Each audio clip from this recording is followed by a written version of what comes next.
My precious child. Yes, you. The one who opened this message even though everything inside you wanted to close every door and window.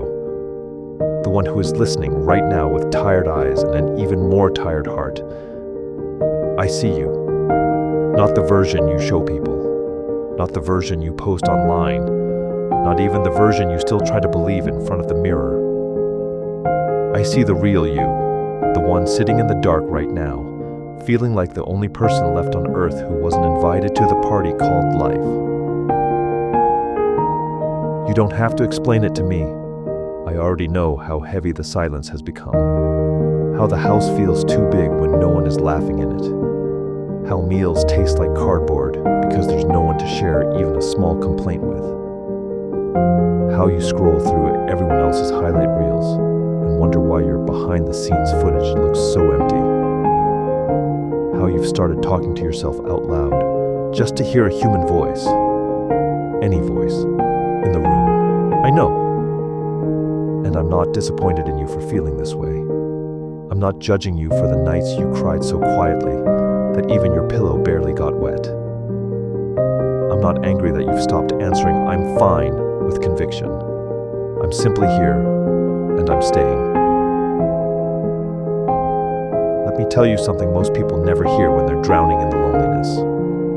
Your loneliness is not proof that you are unlovable. It is proof that you have a very deep capacity to love.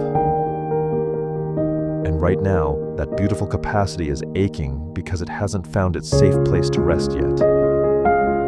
You were created for connection, real connection, not the shallow kind that disappears when the Wi-Fi drops, not the kind that vanishes the moment you stop being entertaining or useful. You were created for the kind of connection that says, I see the worst parts of you, and I'm still choosing to stay. That longing inside you is not a flaw. It is holy. It is the echo of Eden still living in your chest. And right now, that echo hurts.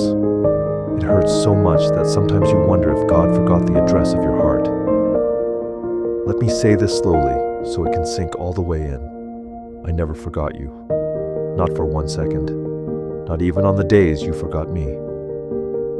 I was there when the group chat went silent after you sent that vulnerable message. I was there when the birthday came and the only notifications were spam emails. I was there when you sat at the restaurant table alone, pretending to be busy on your phone while the couple next to you laughed like the world was still kind. I was there when you drove home with tears blurring the streetlights and told yourself, it's fine, I'm used to it now. I was there. And I ached with you because I don't experience your pain from a distance. I experience it inside my own heart.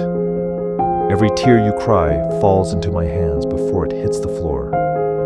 Every time your chest tightens so hard you can't breathe, I feel the squeeze too. You are never crying alone. You have never been alone in any room, even the rooms that felt like tombs. Let me paint you a picture so you can hold it when the loneliness tries to swallow you again. Imagine you're walking down a long, foggy road at night. No streetlights, no cars, just mist and the sound of your own footsteps. You can't see more than 3 meters in front of you. Every few steps you stop and whisper, is anyone there? The fog eats your voice. No answer comes back. So you keep walking, slower, smaller, until you're barely moving at all. And then, when you're sure you can't take another step, you feel it. A warmth. Not dramatic, not loud, just a steady, quiet heat pressing against your left side. You realize someone has been walking beside you the whole time. He never left. He never sped up to leave you behind. He never slowed down to judge your pace. He simply matched every trembling step. In the dark, in the fog, without saying a word until you were ready to hear. That is how close I am. Not somewhere high above the clouds waiting for you to get it together. Right here, shoulder to shoulder, breath to breath, heartbeat to heartbeat. You don't have to perform for me.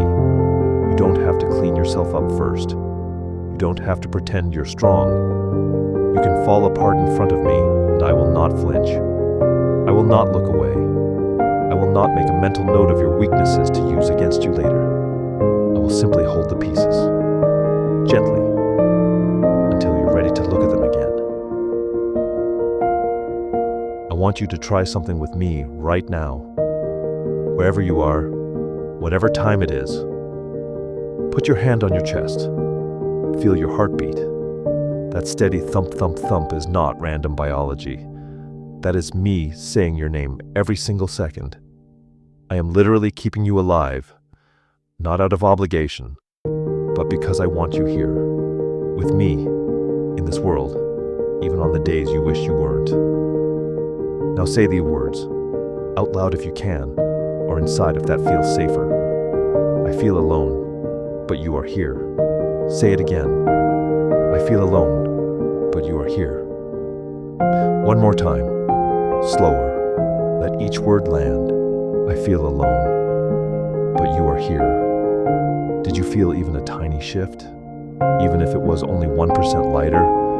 That 1% matters. That 1% is where the miracle starts, because loneliness lies. It tells you, no one will ever understand. But I do. It tells you, you're always going to feel this way. But you won't. It tells you, God has better things to do than sit with someone like me. But there is nothing more important to me in this moment than you. Let me tell you about a few people who once felt exactly the way you do right now. There was a woman who lost her only child. After the funeral, she stopped answering the phone. Friends stopped coming by. She sat in her son's empty bedroom every evening, holding a t-shirt that still smelled like him. One night she whispered into the darkness, "If you're real, why does it feel like I'm the only person left breathing?" No lightning, no angel choir, just a quiet warmth that settled around her shoulders like a blanket she hadn't felt in months. She didn't stop grieving, but she stopped feeling like the grief had to be carried alone. And that made all the difference. There was a young man who came out to his family and lost them in one conversation. He moved to a new city with one suitcase and a bank account that laughed at him. Every Sunday he watched church streams on his phone. Not because he felt holy, but because he missed hearing people say we instead of I. One afternoon he sat on the fire escape, crying so hard he couldn't breathe. He didn't pray fancy words. He just said, "I don't know if you're listening, but I'm really tired of being invisible." Nothing dramatic happened in that moment, but the next morning when he woke up, the crushing weight on his ribcage had loosened, just enough to take a full breath. And he knew, somehow he knew, that the loosening had a name, and that name was love. There was an older man whose wife of 43 years slipped away in her sleep. The house became a museum of her things. Her robe still on the hook. Her half-finished crossword on the table. He stopped shaving, stopped cooking real meals, stopped opening the curtains. One evening he sat at her side of the bed and said, "God, I don't know how to live in a world where she isn't." He didn't expect an answer, but in the silence that followed, he felt something brush against the back of his neck. Soft like fingers he had known for decades. He didn't see anything. He didn't hear a voice. But he felt, held. And for the first time since the funeral, he didn't feel like he was falling forever. These are not fairy tales. These are true stories, thousands of them, happening every day.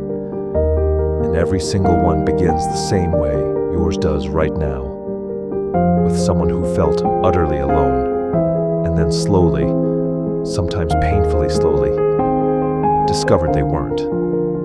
So let me ask you something gentle. What would change inside you if, just for the next 10 minutes, you believed that I am sitting right beside you, not judging your messy room, not critiquing your tears, not waiting for you to say the right thing, just sitting, looking at you with eyes that have never once seen you as anything less than infinitely precious. What would it feel like to stop trying to prove you're worth loving? To stop auditioning for a role you already have? To stop explaining why you're crying and just let the tears fall while I hold your hand? You don't have to be fixed before I come close. You don't have to be happy before I stay. You don't have to be strong before I carry you. I'm already here. I was here before the loneliness arrived. I'll be here after it leaves. And while it's here, while it still feels like winter in your chest, I will sit in the cold with you. I will keep the light on. I will keep the door unlocked. I will keep whispering your name every time the enemy tries to convince you that no one cares. Because someone does. Someone always has. Someone always will. And his name is the name you're listening to right now. So breathe with me. In. Slow. Hold. Out. Slower. Again. In. Hold. Out. You're doing it. You're still here. You're still breathing. And every breath is proof that I haven't let go. Now let's make a small promise, just between us. Whenever loneliness walks into the room this week and tries to tell you the old lie, I'm the only one left. I want you to answer it out loud or in your heart with these 5 words. But God is sitting with me. Say it in the shower. Say it in the car. Say it when the group chat goes quiet again. Say it when the bed feels too big. Say it when the tears come without warning. But God is sitting with me. Those 5 words are not magic. They're truth. And truth is stronger than any feeling, even the heaviest ones. I'm not promising the loneliness will vanish tomorrow. I'm promising you will never carry it alone again.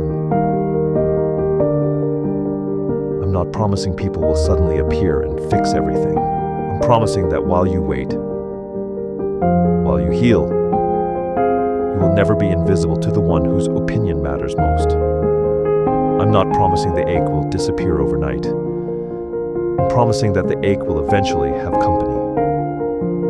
Gentle, steady, never leaving company. So tonight, when you lay your head on the pillow, try this. Imagine me sitting at the foot of your bed, not standing far away like a judge, not hovering like a ghost, just sitting, quietly, watching over you the way a father watches a sleeping child he would die for. You don't have to talk. You don't have to pray fancy prayers. You can just breathe, and let me listen to your breathing. I like the sound of it. It reminds me that you're still here. And as long as you're here, there is still so much love left to give you. So rest now, beloved. Close your eyes if you can. Let the weight of today slide off your shoulders for a few hours. I'll stay awake. I'll keep watch. I'll hold every worry you're too tired to hold. And when morning comes, whether you feel better or whether the heaviness is still there, I'll still be sitting right beside you, saying the same thing I'm saying now. You are not alone. You have never been alone, and you never will be. I love you. More than the stars love the night. More than rivers love the sea.